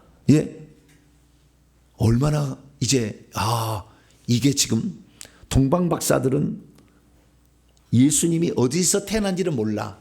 그러나 태어났다는 건 알았잖아요. 별을 보고. 그런데 이 어디서 태어난지를 모르고 예루살렘에 왔다가 그러니까 동방 박사들의 공헌은 예수님이 태어난 걸 알렸고 뿐만 아니라 경배를 하고 갔다는 이방인의 경배의 최초의 사건으로서 아주 어떤 기능을 하고 있지만 반대로 잘못 알고 있음으로 인하여 2살 아이의 베들레헴 아이를 싹 죽여야 되는 헤롯 왕이 아주 처참한 그 베들레헴 가면 그 아이가 죽었던 해골들이 전시돼 있어. 해골이 가득 차 있어. 얼마나 많이 죽였는지. 예. 그래서 그 엄청난 희생을 여러분 성경을 적당히 하실래요? 제대로 하실래요? 제대로 알아야 돼. 그 다음에 그러니까 여기 잘 보세요. 성경을 알고 있는 서기관들 종교 지도자들하고 유대 종교 성경을 몰라 잘. 그러나 하늘의 이상만 배와 달과 별들의 자연 만물의 하나님의 역사하심을 계시를 알고 있는 이방인들, 성경책을 갖고 있는 유대인들, 특별 계시와 자연 계시를 알고 있는 두 종류의 사람들이 아기 예수를 알게 되는데 이 성경을 갖고 있는 사람은 아예 성경 예수님 탄생한도 몰라. 근데 오히려 자연 계시만을 알고 있는 이 사람들이 찾아온다 그 말이에요. 그렇게 찾아오는데 이 사람들은 정확히 모르기 때문에 그래서 여러분들 성령의 운동을 하고 성령 한다, 무슨 환상을 한다, 예언 본다, 이거 중요하지. 이것도 교회에서도 하나 중요한데 이것은 가짜일 확률이 많다니까. 정확히 모른다니까. 성경을 검증을 받아야 돼. 할렐루야. 그래 성경을 알아야만이 이 지금 성령의 지금 이 역사하심이 무엇인지를 알 수가 있는데 성령의 역사에 대해서는 그냥 부르면 늘어지고 몰라. 아무것도 모르는 거예요. 성경을 제대로 모르니까. 그래서 두 가지가 같이 가야 되는 거예요. 그래서 이 이상만 추구했던 자연 계시만 추구했던 것은 어렴풋이 알았지만 성경은 정확히 알아도 그때 간지를 몰라버려요. 그럼 오히려 그리고 경배 하나도 안 가잖아. 탄생했다는데 경배 간 놈이 누가 있어요? 아무도 없잖아. 그 시간은 말씀하는 사람이 가장 취약점이에요. 말씀하면서 절대 하나님 경배하지 않고 하나님 사랑하지 않아요. 머리만 올라가고 있지. 이게 결정적 차이점이에요. 성령 운동한 사람 막 무시해요. 지금 방언이 무시하고 말씀하는 사람들 막 무시를 한다고. 그러나 성령의 지금 역사로 초자연적 역사로 귀신 쫓겨나가는 거 인정 안 하지만 그들은 천국 가면은 거의 없어요. 천국에 못 가요. 그리고 가도 계급이 낮고 그리고 집도 낮아요. 안 지어진다고. 하나님을 진심으로 사랑하는 마음이 없어요. 말씀으로 돈 벌고 돈 버는 자기 직장 차는 것이지. 여기 보니까 진짜 경배하는 사람이 어디 있냐 그 말이에요. 참 안타까운 일이죠. 그래서 이 헤롯은 이제 나를 구테타를 일으킬 놈이 탄생했다니 이거 씨를 말려야 되겠다 생각하고 박사들에게 조용히 불러서 말합니다. 뭐라고 말하느냐. 자 7절입니다. 헤롯이 박사들을 몰래 천문학자들을 부른 다음에 별이 언제부터 나타나고 있었는지 자세한 시간을 잘 알아내었어요. 그리고 베들레헴으로 가라고 합니다. 가라고 하고 말하기를 그 가서 어린아이 파이디온 이 어린아이 이미 그러니까 좀 태어난 바로 지금 태어난 때가 아닌 조금 시간이 지난 다음이죠. 어린아이에 관하여 자세히 조사해봐서 나에게 알려주면 나도 경배합니까? 말도 안 돼. 거짓말이지. 그래서 이 헤롯 대왕은요 일종의 사탄이에요. 이때는 사탄에게 쓰임 받는 거예요. 왜? 예수님을 죽이려고 하잖아요. 사람은 누구에게 쓰임 받는 게 중요해요. 하나님의 때를 알고 하나님의 이것을 그 경륜을 알게 되면 내가 해야 될 무엇인지를 판단할 수 있는데 그런 감각이 없어. 내가 지금 내려놔야 될지 뭔지를 잘 몰라. 이런 것이 보통 이 권력욕을 가진 자들에게 특성입니다. 그래서 결국에 거짓말을 해서 돌려보내서 결국에 동방 박사들이 그 얘기를 듣고 보니까 보라! 동쪽에서 그 동쪽 안에서 메대 지역에서 바벨론 지역에서 보았던 그 별이 문득 앞서 또 가는 거예요. 나타나가지고 잠시 사라졌다가 다시 나온 거예요. 그래서 그 별을 따라가서 그 별이 서 있는 곳까지 갔어요. 대단한 일이에요. 그래서 서 있는 곳에 가서 봤더니 그 동네가 베들레헴이었고 베들레헴에 가서 물어봤겠죠. 혹시 여기에 지금 새로 태어난 아이 누가 있냐고. 그랬더니 물어 가서 그 집까지 갔겠죠. 그래서 그 집에 간 다음에 크게 기뻐하였다 이렇게 말씀하고 있습니다. 그리고 집에 들어가 아기와 그의 어머니 마리아가 함께 있는 것을 엎드려 경배하여 황금과 유향과 몰약을 드렸어요. 뭘 드렸어요? 황금과 유향과 몰약을 드렸다는 거예요. 황금과 유향과 몰약을 드렸다는 것은 비싼 겁니다. 뭐라고요? 비싼 거예요. 왕의 탄생을 알리는 아주 비싼 것을 준비한 거예요. 아주 고귀한 걸 준비한 거예요. 황금과 유향과 몰약은 그러니까 돈은 없어져도 이건 항상 비싸. 이건 항상 값진 거예요, 값진 거. 그러니까 자기들이 준비할 수 있는 가장 값진 걸 준비한 거예요. 아주 비싼 것입니다. 그래서 황금과 유향과 몰약이죠. 황금 언제나 비싸잖아요. 우리는 만약에 이 화폐가 없어져도 황금이 있으면 돈 됩니다. 그래서 여러분 금을 갖고 있어야 돼. 집에 금 있어요, 없어요? 없어요? 다 팔아버렸어요? 헌금하시라고? 네, 잘하셨네. 네, 하나님한테 투자한 게 제일 잘 투자한 거예요. 저는 우리 아들이 돌아갈 때 돌반지 들어온 거까지 안 팔고 있더니 지금은 그때 돌반지가 얼마 안 했는데 지금 비싸대요. 한 돈에. 그래서 계속 갖고 있어야 되겠다 생각이 들어요. 네, 황금은 항상 비싸. 그 다음에 유향은 유향나무에서 나오는 아주 향이 나는 거예요. 몰약도 향이 나는 건데 몰약과 유향은 다 달라요. 예. 몰약과 유향은 성경에도 많이 나오죠. 이 몰약이 헬라어로 뭐냐면은 서머나예요. 서머나. 뭐라고요? 서머나. 예. 헬라어로 봐는 스미르나예요. 스미르나인데 우리 번역은 서머나로 번역을 한 거예요. 서머나 교회에 편지하러 있잖아요. 그 서머나가 몰약이에요. 똑같은 말이에요. 서머나 몰약인데요. 이 몰약은 죽은 시체에 바르는 그런 그 향기 나는 거예요.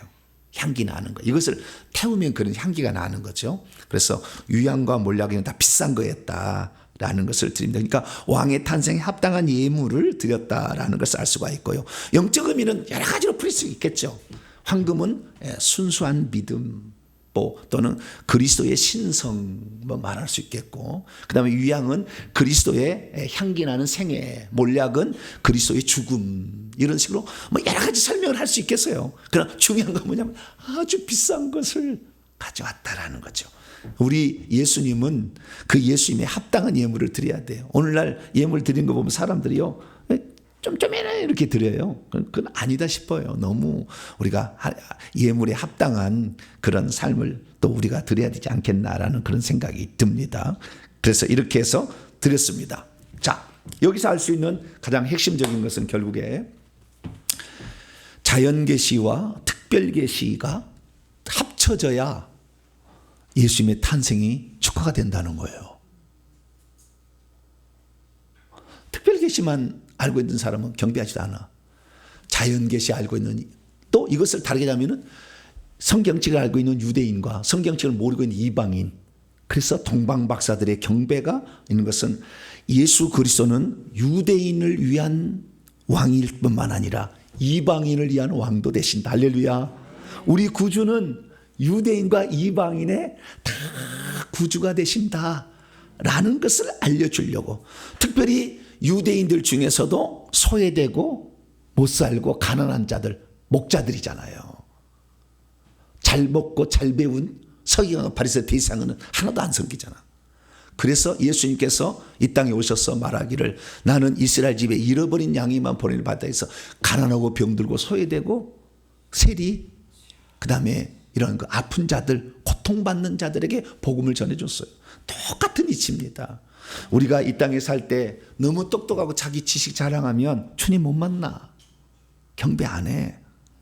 여러분이 못 살고 힘들어서 주님 나온 거 아니에요. 할렐루야. 네? 여러분이 잘 먹고 잘 살아서 아무 문제 없으면 여기 왜 나와? 오늘도 어디로 갈까? 네? 어디 단풍 구경 갈까? 맨날 그거 여수고 있지. 여기 안 나와. 우리가 부족하기 때문에 그걸 느끼기 때문에 할렐루야. 그래서 영안이 가라내야 돼. 그래야 천국이 그들의 것이 되는 겁니다. 항상 우리는 말씀에 굶주려 있어야 돼. 주여 말씀하옵소서. 우리는 듣겠나이다. 할렐루야. 그렇게 나가는 거예요. 그래서 결국에 우리가 두 가지 조화를 통해서 우리가 알 수 있다는 걸 알 수 있고요. 그 다음부터는 이제 쉬웁니다. 자, 12절에 꿈에 헤롯에게 돌아가지 말라 지시함을 받고 다른 길로 가버렸어요. 그런데 헤롯 대왕이 지금 오기만 학수고대하고 있잖아. 동방 박사들이 올 줄 알고 안 와. 난리가 난 거지. 그 다음부터야. 13절. 그들이 떠난 후에 이제 곧 헤롯 대왕이 죽일 거잖아요. 그런데 요셉과 그 어머니 마리아는 이 사실 알까요 모를까요? 헤롯 대왕이 죽이려고 한다는 것을 모르지. 아무도 모르니까 하나님이 알려줘.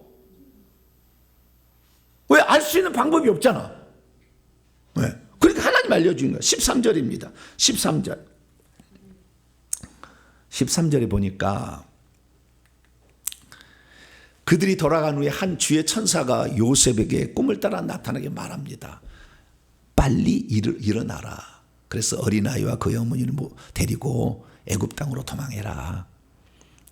내가 내게 말할 때까지, 하나님이 천사를 통해 대신 말한 거예요. 내가 내게 말할 때까지 거기 있어라. 왜냐하면 헤롯이 그를 죽이기 위하여 어린아이들을 지금 찾고 있기 때문이다. 그러자 요셉이 즉시 그냥 일어나서 밤에 아기와 그의 어머니를 데리고 애굽으로 떠나가서 헤롯이 죽기까지인데요. 죽기까지가 아니에요. 온문에는 헤롯의 종말까지예요. 뭐라고요? 헤롯의 종말까지, 헤롯의 끝까지. 헤롯이 통치하는 끝날 건데 언제 죽냐? BC 4년에 죽어요. BC 4년에 죽어. 그래서 헤롯이 죽던 해에 예수님이 태어났다라는 것은 아주 중요한 정보가 있어요. 이 성경이 다 있어요. 그래서 헤롯이 죽던 해에 예수님이 태어났다. 헤롯의 종말까지 거기 있었는데 이것은 애굽에서 내 아들을 불렀다. 호세아 11장 1절에 그 예언의 말씀을 이루기 위하여 그렇게 됐다는 거예요. 그래서 헤롯이 천문학자들에게 속은 줄 알고 심히 분노해서 헤롯이 베들레헴에 있는 아들이자 그것에 있는 지역에 있는 모든 사내 아이를 다 두 살에다 싹 죽여버리라고 그랬어요. 그래서 가서 싹 죽여서 피비린내라는 이런 살육이 진행됩니다. 이 동방박사의 실수가 이런 거예요. 그러니까 성령운동 한다 하면서 말씀을 제치고 막 해버리면 이런 피비린내라는 나중에 험악한 꼴을 당하게 되는 거예요. 18절. 그래서 이 예레미야 예언이 이제 이루지 않습니까? 31장 15절에 라마 안에서 한 소리가 들렸다. 슬픔과 통곡이 라헬이 자기의 자식들을 애고가는 상황에서 그리하여 그녀가 위로받기를 원하고 있어오지 않았다. 이는 그들이 자식들이 있지 않기 때문이다. 이 말은 무슨 말이냐면요. 라마라는 지역은 예루살렘에서 약간 북쪽입니다. 베들레헴은 예루살렘에서 남쪽으로 8km 떨어져 있어요. 베들레헴이 있는데, 그런데 이 라마에서 통곡 소리가 난다는 말은 무슨 말인데, 라헬이 그 자식이 없어 운다는 것은 라헬이 바단 아람에서 그 야곱을 따라서 자기 남편을 따라서 오다가 베냐민 나타가 죽는 것이 에브랏이라고 나와. 창세기 보면 에브랏은 옛날 베들레헴의 고명칭이에요. 옛날 명칭 에브라다, 에브랏, 고명칭이에요. 베들레헴 옛날 명칭이에요. 거기서 죽었다니까요. 누가요? 라헬이. 근데 라헬이 자식이 없었잖아요. 자기 언니 레아는 자식을 루벤, 시므온, 레위, 유다 4명의 자식을 낳았는데 자식 하나도 못 낳아. 그러니까 막 어떻게 해요? 마음이 나도 자식을 주세요. 자식 주세요. 왜 당신은 나에게 씨를 안 주냐고. 내가 당신에게 애를 낳을 수 있는 게 하나님이 허락하지 않는데 어떻게 할 거요? 야곱이 그렇게 얘기를 합니다. 그래서 결국에 이 라헬이 결국에 안 되겠다. 자식을 낳아야 되겠다 해서 자기의 몸종 비라를 남편에게 주잖아요. 야곱에게. 그래서 난 자식이 단이요. 단. 구약에서 가장 사탄 짓을 많이 한 단. 단 납달리. 이 둘을 낳잖아요. 그러니까 이 단 납달리를 또 낳으니까 레아가 자기는 얘를 못 낳은 줄 알고 자기 또 몸종을 실바를 줘서 나에게 갓 아셀이라는 것을 낳아요.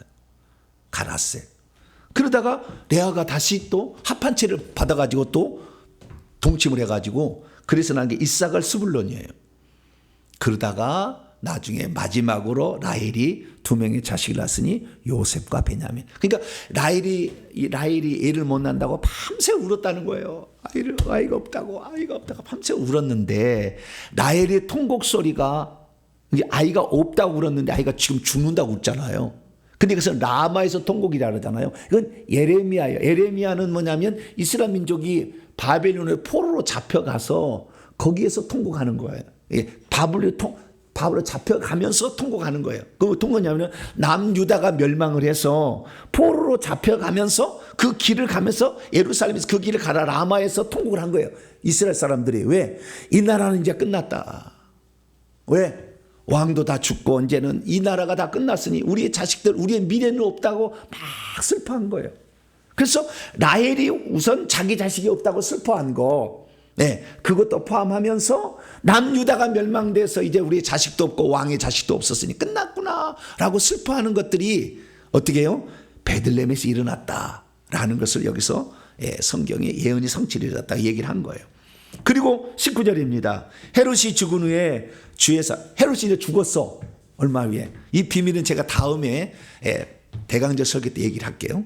헤롯이 죽은 후에, 여기도 헤롯의 종말 후에요. 종말 후에 주의 사자가 애굽에서 요셉에 현명하여 이제 일어나서 이스라엘 땅으로 가라해서 갑니다. 그래서 이스라엘 땅으로 가는데 22절에 헤롯 아켈라오가 그의 아버지 헤롯을 이어 유대 임금이 됐어요. 헤롯이 여러 아들이 있는데 아켈라오라는 아들이 있어요. 아켈라는 헤롯 대왕이 죽고 유대와 사마리아의 왕인 존재예요. 그런데 이 애굽에서 도망을 갔다가 애굽에서 다시 이스라엘 나라로 올라오는데 베들레헴으로 다시 가려고 생각을 했으나 베들레헴은 누가 다시 헤롯 아켈라오가 다스리는데 헤롯 아켈라오는 아주 악한 자예요. 그래서 위험하다고 해서 안 가려고 했어요. 이스라엘 땅으로 넘어왔으나 베들레헴까지 안 가려고 해. 그러니까 천사가 나타나기를 이게 뭐예요? 이스라엘 땅으로 가라. 그래서 거기서 머물머물했는데 다시 또 꿈에 지시가 나타나. 이제 가라 한 거예요. 그래서 헤롯 아켈라오 위쪽에 헤롯 안디바가 지배하는 헤롯의 왕이 여러 아들이 있는데 안디바라는 왕은 갈릴리를 지배하고 있었어요. 그래서 갈릴리 나사렛을 안디바가 다스리고 있어. 그래서 괜찮다는 얘기를 듣고 헤롯 안디바가 지배하는 그 갈릴리 나사렛으로 가서 살게 되어서 결국에 나사렛 사람이라는 칭호를 예수님이 듣게 되었다라는 것이 본문 말씀이에요. 자, 그러면 여기서 우리가 알아야 될 것은 역사는 계속 그렇게 이해하시면 되겠고요. 나사렛 사람이라 칭한 23절입니다. 자, 23절 말씀을 다시 한번 보는데요. 23절을 제가 헬라에서 지금 봅니다. 그리고 그 어린 아이가 나사렛이라고 말해지고 있는 성읍 안으로 간 후 거주하였다. 이는 선지자를 통하여 입말씀되었던 것이 성취되기 위함이다. 그가 나사렛 사람이라고 불려질 것이다. 근데요, 구약 성경을 다 뒤져봤어. 제가 다 뒤져봤어요. 구약에 나사렛이라는 이름이 나오나? 안 나와. 구약에 나사렛 이름이 안 나와요. 나사렛은 이름 자체가, 지명 자체가 안 나온다니까. 예언 자체가 있어야 되잖아요. 왜? 선지자들이요. 원문에 보면은 선지자들로 말미암아, 복수요. 여러 선지자가 얘기를 했다는 거예요. 나사렛이라고. 근데 구약 성경에는 나사렛이라는 예언이 안 나와. 나사렛 사람으로 산다는 이런 말이 안 나와, 구약 성경에. 그러면은 이 마태복음 2장 23절이 잘못됐겠어요? 구약 성경이 잘못됐겠어요? 누구 하는 사기꾼이네? 분명히 선지자들로 얘기를 했다고 하는데 선지자들 예언 가운데는 안 나와. 그럼 뭐가 잘못이에요? 꿀먹은 봉우리입니까? 여기에 그래서 나사렛 사람이라는 비밀이 있는 거예요. 네. 예수님이 땅에 나사렛 예수라고 그러잖아요. 죄패던 나사렛 유대인의 왕 나사렛 예수라고 하잖아요. 베드로가 그 남에서 못 걷는다고 칠 때 나사렛 예수 이름으로 걸으라고 그러잖아요. 하나님이 나사렛 예수에게 능력과 성령을 기름 붓으셔서 막 고쳤다고 하잖아요.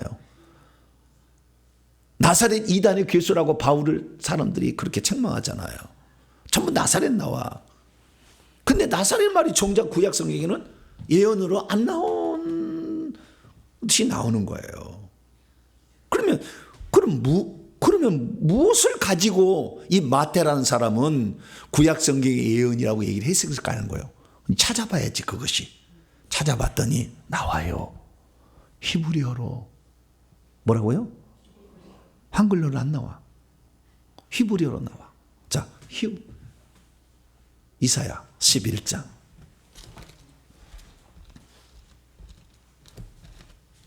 이사야 11장.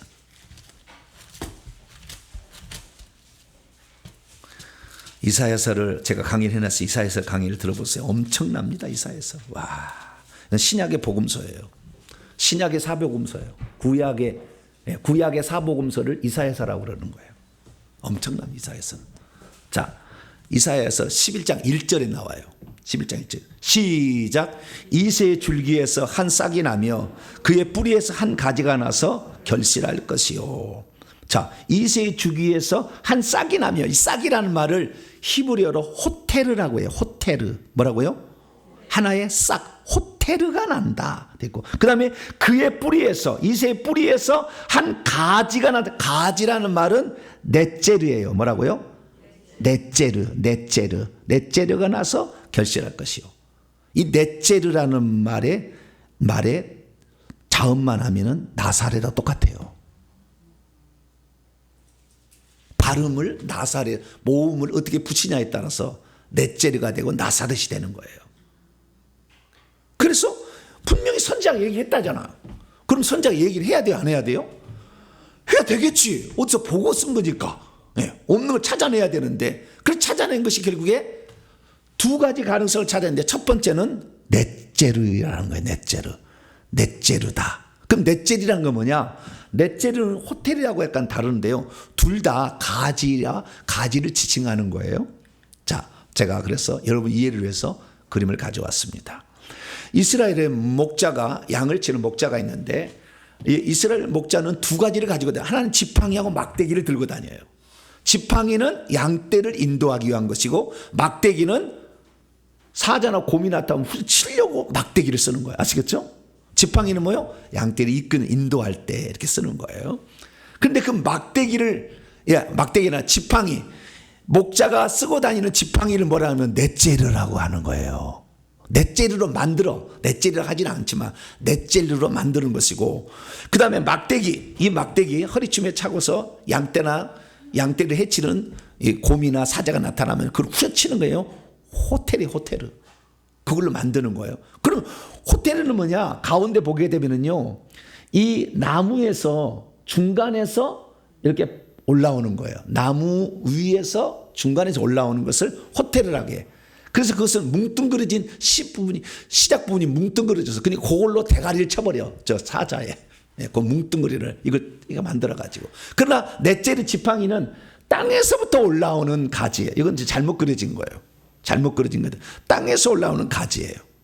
그러니까 뿌리 있잖아요. 뿌리에서 곧장 올라오는 가지는 넷제르라고 그런 것이고, 줄기에 있다가 이 줄기에서 다시 줄기가 나가는 것은 호테르라 그런다. 아시겠죠? 그래서 제가 성지순례를 갔어요. 성지순례를 갔더니 팔복교회 앞에 감람나무가 있어요. 이 넷제르하고 호테르는 감람나무로 만드는 거예요. 감람나무. 예, 감람나무인데 지금 저 호테르라고 본 데는 본 줄기에서 이렇게 줄기가 올라온 거죠. 예, 이것을 호테르라고 그러는 막대기로 쓰는 것이고, 그 다음에 넷제르는 땅에서 올라오는 아주 작은 연한 순이 하나 있는데 이게 커져요. 그래서 이걸 갖다가 묘목으로 씁니다. 묘목으로. 넷제르는 묘목으로. 왜냐하면 땅에서 올라와 있잖아요. 그래서 뿌리가 약간 있을 수 있으니까. 그래서 이 넷제르인데 결국에 이게 뭡니까? 예수님이 누구냐를 정확히 알려주는 거예요. 예수님은 이 아브라함부터 다윗으로 계속 이 나무 줄기가 있잖아요. 예? 아브라함부터 다윗에 계속 줄기가 있다. 그 중에 하나가 나와 다윗으로부터 나와서 가지 이세 다윗 이렇게 쭉쭉 나가잖아요. 이렇게 나가잖아요. 그래서 예수님은 다윗의 후손으로 오셨다라는 것은 호테르로 오셨다는 거예요. 근데 예수님은 호테르만이 아니라 이세 자체를 만든 이 뿌리 자체로부터 나온, 하나님으로부터 새로 나온 넷제르다 그 말이에요. 할렐루야. 그러니까 하나님 자신이요, 이 뿌리니까 뿌리가 다 만든 거 아니에요. 뿌리가 이 뿌리 하나님으로부터 아담이 나와서 아브라함 나왔고, 그 다음에 이세 나와서 다윗 나왔잖아요. 네, 이건 호테르예요, 호테르. 그런데 호테르도 예수님 되시지만 예수님은 그 뿌리 하나님 자체로부터 올라오신 연한 순이야. 싹 같고. 네, 이게 표현되는 거예요. 그래서 예수님은 다윗의 후손이자 뿌리다. 할렐루야. 이것을 얘기하고 있는 거죠. 자, 요한계시록 22장. 그래서 요한계시록 강의를 다 들어봐야 돼. 그래, 이게 다 나와요. 요한계시록 22장 16절에 22장 16 시작. 나 예수는 교회들을 위하여 내 사자를 보내어 이것들을 너희에게 증언하게 하였노라. 나는 다윗의 뿌리요 자손이니 이는 광명한 새벽. 나는 다윗의 뿌리 넷째르요 자손이 호테르다. 뭐라고요? 나는 다윗의 넷째르요 다윗의 호테르다. 이게 다 나온다 이 말이에요. 그래서 우리는 아하, 예수님은 다윗의 자손만이 아니라 다윗 자체를 만든 하나님이시구나. 할렐루야. 그걸 알게 되는 거죠. 그래서 나사렛 사람이라는 것은 넷제르시다. 예, 모든 인류의 근원이 되시는 하나님이시다. 그런데 그 하나님이 지방에 지금 나사렛이라고 불리는 동네에 살 것이다. 예언되어 있었다. 하나님을 키운 동네 어디예요? 나사렛이다 이거지. 예, 그것을 말해주고 있다는 거예요. 그 다음에 또 하나는 민수기 6장에 나오는 이 똑같은 대문자로 보면은 나시린의 나시린도 돼요. 뭐라고요? 나시르 넷제르 똑같은 말이에요. 대문자로만 보면은 나시르, 그것을 나시리라고 우리는 얘기하는데 나시르 민수기 6장에 나와요. 그것은 나시르는 뭡니까? 제사장이 아닌데 제사장이 타락했어. 엘리 제사장이 타락했어. 그래서 나시르로 사무엘이라는 에브라임 지파 사람을 임시적으로 써. 왜? 제사장이 타락하니까. 근데 제사장 원래 아론 자손만 될 수 있잖아. 근데 에브라임 지파는 안 되는 거예요. 그런데도 하나님은 사무엘을 에보슬리페 대제장처럼 쓰잖아요.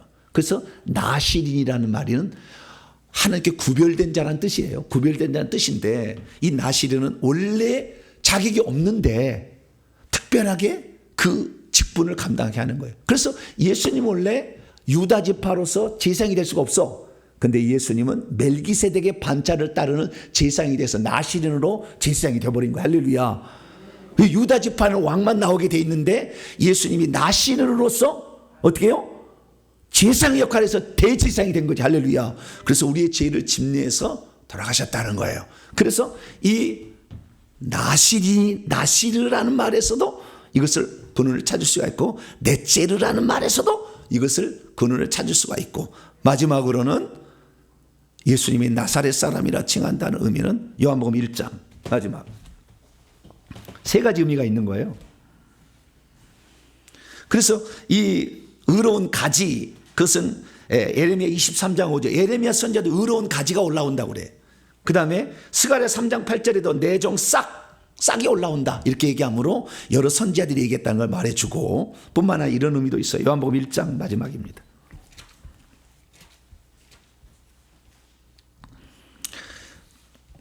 빌립이 나다나엘을 45절에 빌립이 나다나엘을 찾아서 모세가 율법에 기록하였고 여러 선지자가 기록한 그 일을 우리가 만났으니 요셉의 아들 나사렛 예수라 그렇게 했더니 나다나엘이 콧방귀를 팡 끼어. 자 46절 있습니다. 시작. 나다나엘이 이르되 나사렛에서 무슨 선한 것이 날 수 있느냐. 빌립이 이르되 와서 보라. 나사렛에서 무슨 선한 것이 나. 멸시와 천대의 이름이 나사렛이야. 뭐라고요? 갈릴리 가장 못 사는 사람들이 유다에 살다가 예루살렘에 살다가 너무 부자 못 사니까 옆 동네로 못 사는 데로 이사를 가는 거예요. 예. 어디 동네 얘기하면 또 해서 말을 못 하겠어. 우리나라도 그런 게 있었어요. 예. 여기는 너무 부자 동네로 못 사니까 그때 마찬가지로 예루살렘이 너무 못 사니까 갈릴리로 가서 산 거예요. 아시겠죠? 그래서 멸시와 천대의 이름이 나사렛이요. 나사렛 무슨 그래서 예수님은 멸시와 천대를 기꺼이 그래서 가장 낮은 곳으로 오셨잖아요. 멸시와 천대를 받는 곳으로 오셨잖아요. 그래서 그런 의미도 있어요. 그래서 우리 주 예수 그리스도께서는 멸시와 천대 받는 자들의 친구가 되려고 오셨다. 할렐루야. 우리가 그걸 기억해야 되고 우리 같이 부족하고 나는 무당의 신기가 많아서 너무 괴로워. 나를 위해서 주님이 오셨다. 할렐루야. 나를 살리려고 주님이 이렇게 오셨구나 생각하시고 그 예수님을 따라가게 되면 예수를 말미암아 나시르 제사장 돼서 우리 죄는 용서를 받고 예수님이 넷째르 하나님으로서 우리를 구원해 줄 것이니 이 예수님만을 의지하여 꼭 천국에 가는 저 여러분 되시기를 간절히 축원합니다. 걸어가신 하나님 감사합니다. 오늘 성경에 기록된 놀라운 비밀들을 알 수 있도록 은혜 더하신 것 감사합니다. 예수님만 사랑하고 예수님을 붙잡아서 우리의 존재의 근원이신 예수님 그 예수님을 인하여 우리도 다윗성과 같은 새 예루살렘 성에 들어갈 수 있도록 도와주시옵소서. 우리 주 예수 그리스도의 이름으로 기도하옵나이다. 아멘. 네, 찬송가 546장 찬송합니다. 주님 약속하신 말씀 찬송하겠습니다.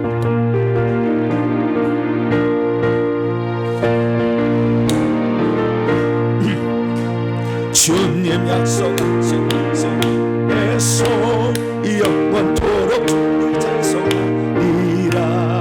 소리 높여 주께 영광 돌리며 약속 믿고 계시리라. 아멘. 굳게 서리 영원하신 말씀 위에 굳게 서리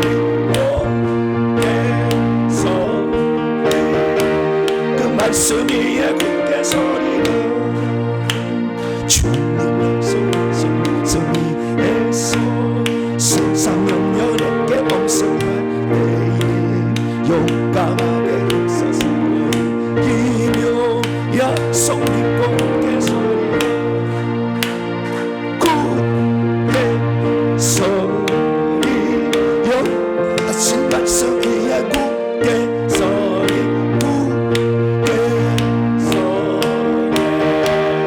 말씀 위에 굳게 4절로 가겠습니다. 주님 약속하신 말씀 위에서 성령으로 대로하며 주님 품에 항상 새거두며 약속 믿고 굳게 서리라. 굳게 서리 영원하신 말씀 위에 굳게 서리.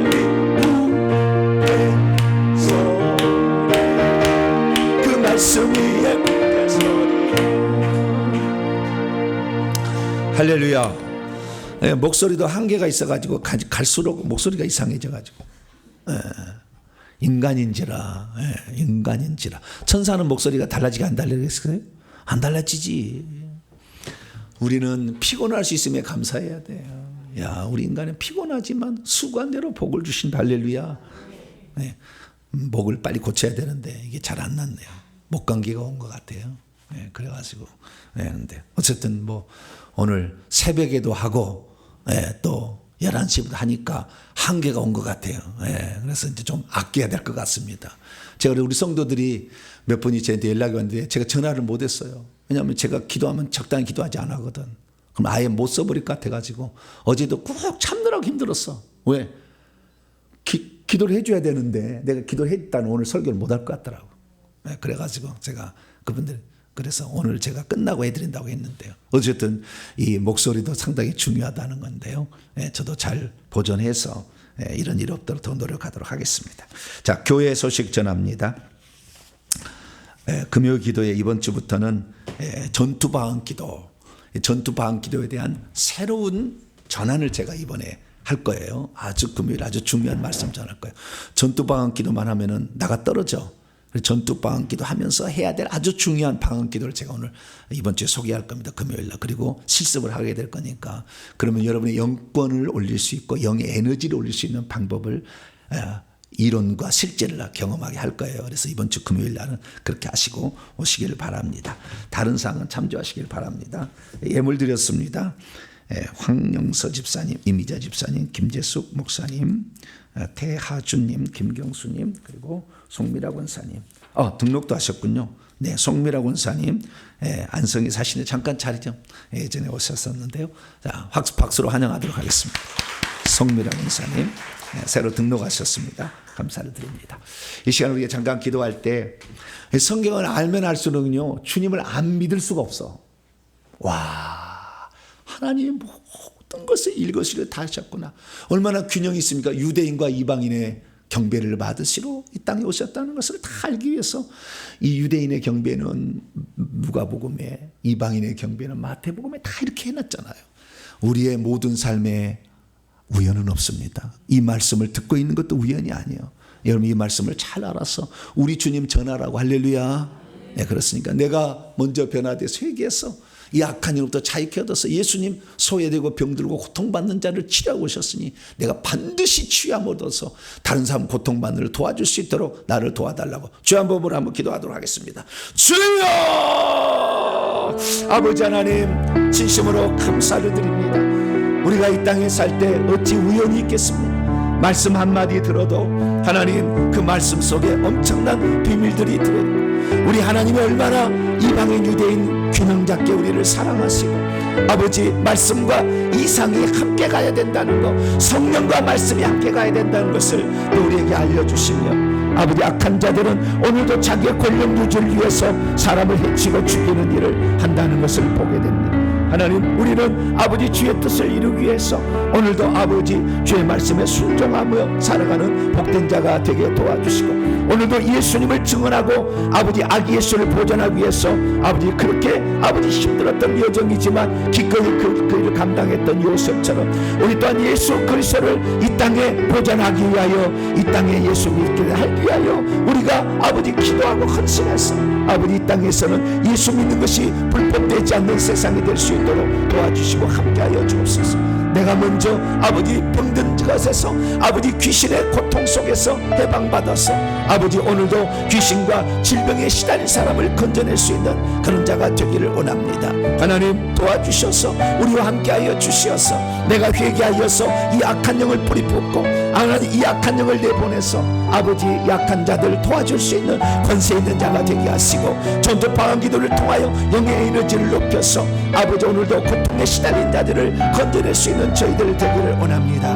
하나님 아버지, 우리 성도들을 사용하시고 이 말세 집안에 하나님이 기뻐하는 그런 사람이 될 수 있도록 아버지 역사하여 주옵소서. 풍전등화와 같은 대한민국을 지켜주시고 아버지 우리가 끝까지 하나님의 일을 행할 수 있도록 역사해 주옵소서. 회개합니다. 저희들의 잘못을 용서하시고 조상들이 지은 죄를 잘못을 용서하여 주시어서 우리가 온전한 해방을 이룰 수 있기를 아버지 원합니다. 하나님 저희들을 사용하시고 저희들을 하나님 붙잡아 주시어서 이 마지막에 꼭 하나님께 영광 돌리는 우리 모두가 되게 하여 주시옵소서. 예수 하나님, 어리석은 저희들 성경을 읽어도 그 뜻이 무엇인지를 모르고 나를 향한 하나님의 뜻이 무엇인지도 모른 채 지나갈 때가 많았지만 말씀을 통하여 하나둘씩 가르쳐 주시니 감사합니다. 우리를 위하여 멸시와 천대를 반드시 나사렛 곳에서 사셨지만 내가 하나님이라는 것을 직접 그 지명을 통해 알려주셨는데도 우린 잘 깨닫지 못했습니다. 하나님, 낮고 소외되고 병든 자들의 친구가 되어주시기 위해서 오신 우리 주 예수 그리스도 한 분 하나님을 영원토록 사랑하고 찬양하게 도와주시고, 하나님 오늘도 내가 먼저 회개해서 이 고통에서 해방받음으로 지금도 고통받는 자들을 도와줄 수 있는 저희들 되기를 원합니다.